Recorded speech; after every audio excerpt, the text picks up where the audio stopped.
So originally we were going to talk to you after your show. Can you explain your show a little bit to us? Your live show? How does it work? How does it come together? It varies. Yeah, sometimes I play acoustic with I have a quintet. I play piano and flute and percussion. Cool. And sometimes I go out solo. And that varies. I also have projects on John Zorn's label. Do you know who Sure. John Zorn is? Oh yeah. I have 3 records on Sodic. Yeah. And those are kind of another realm. They're not attached to Badawi. It has nothing to do with the comic book or anything like that. Yeah, I actually have a fair number of CDs. Okay, you should get mine. Yeah, I like that's his Hebrew.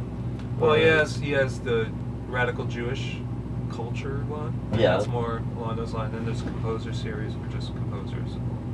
Does he have klezmer too? Does he somewhere? Well, or he plays in the the klezmer radical band. Jewish. I think. Well, John Zorn, he just won a MacArthur, and he's a composer. Yeah, he's I don't want to say klezmer, but free jazz, innovative. Well, I know he does a little bit of everything. Yeah, of course.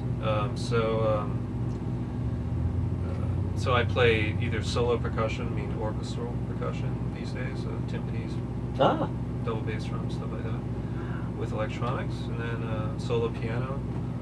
And with Badawi, though, it's mostly either percussion, electronics, or just electronics. In this case, it'll be just electronics. So do you have a musical background? I mean, do you have a lot of training? Were you trained? I wasn't trained, but I taught myself everything. I notate music a lot now, so things have gotten. I'm not sure if that's a good thing. At the same time, stuff's getting a little cleaner. And, you think because you write it down? Sometimes, yeah. The stuff I write down, I find becomes a little cleaner. You become more self-conscious? It's open to interpretation, but not self-conscious, but if I notate music for a Badawi record, I would record it, the performance of it, and then completely F it up. Right.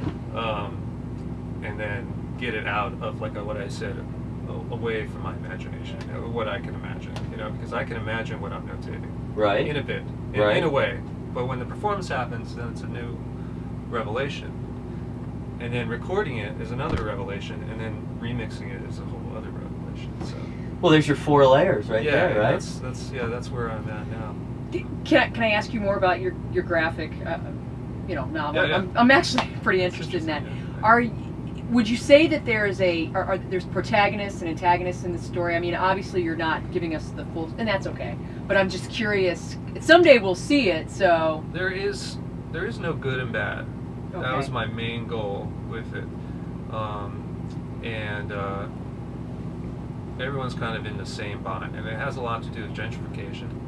It has a lot to do with hallucinogenics. And it has a lot to do hallucinogenic gentrification. Yeah. I know it well. Well, escape from it has a lot to do actually with very little apartments that you're paying a lot of rent for. Yeah. There's a huge part of it. Unlike this tour bus. Hallucinogenics in order to escape from those. Makes sense. Your cubicle. Yeah, and then some who escape it and become nomadic, and but they escape. They're nomadic, but not in the sense of actually on Earth. They actually travel through their imaginations or sort of Matrix. Sort of. Matrix came later. Oh, I understand. I'm not pissed off. I bet you were. Well, but it's based on that layers within layers, sort of surreal, alternate reality. It is, but I didn't go too far into that. It's just I didn't go as far into it.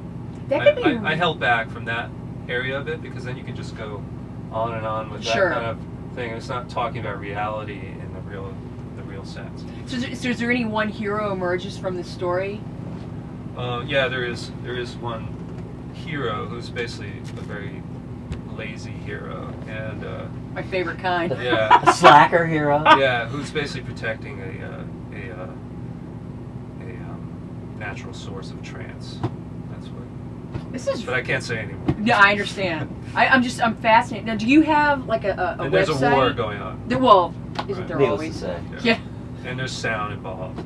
Well, it's a whole multimedia sort of. Yeah, and it's interesting now. It's like everything's changing with the multimedia and the internet, and I'm starting to go. These things are actually possible. Yeah. Whereas when I was, when I first started producing records, when I was like 17, there was no.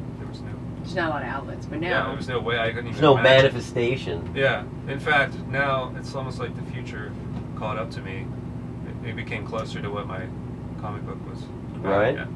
As well as everyone else who was involved in science fiction. Yeah. So would you Came closer to what in that they world? said. In that world, is the mental, in the broadest sense, more real than the physical? Yeah, that's right. Yeah. Okay. But the mental is a real crutch, and it ruins people, you know. But as far as the physical goes, there is no physical. You stay put. You have no room to move. Wow. So yeah. Well, you know, in a way, it's okay, I think, that the Matrix came out, because then it makes the perception of your manifestation something that people can relate to, which sometimes it's almost more sellable because people understand, oh, I know what the concept, because the concept without that might be a little hard to understand. So I bet you'll do well with that.